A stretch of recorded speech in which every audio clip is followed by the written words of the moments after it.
Here is a Celtic knotwork circle made up of 3 strands interlaced, one single line.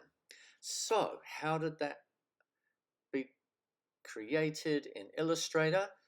I'll just show you the very first startup, which is to create some circles, 2 circles as guides, and then divide them up by a set amount of segments.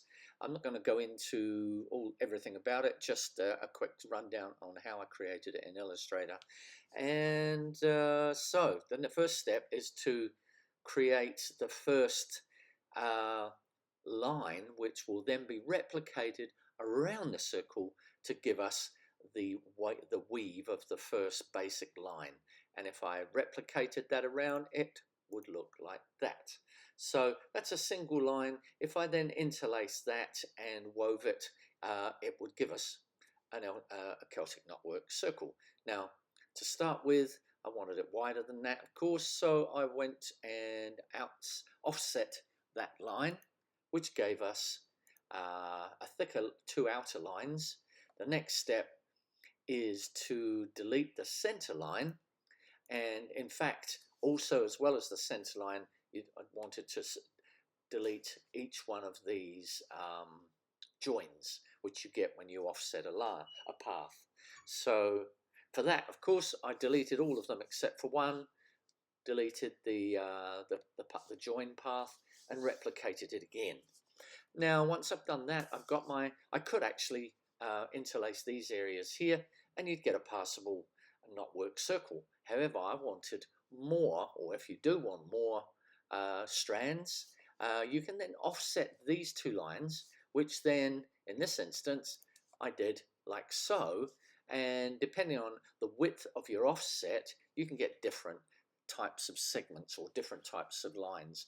I chose a thin center strand and then 2 equal width outer strands. And the next step to finish this off would be to interlace each one of these segments. Now that would take quite a lot of time. It wouldn't be bad time spent, but I wanted to do it quite quickly. So what I would do then is isolate one area that I could then interlace and then replicate around again to give me my finished item. So the segment that I created is here, and if I can zoom in on that, you can see it actually is quite cool just by itself. However, replicated around the circle, look like that. And I've got 2 different colors just to show you how the first one was then replicated. And once that's done, and again we can zoom in on that so you can see how that joins.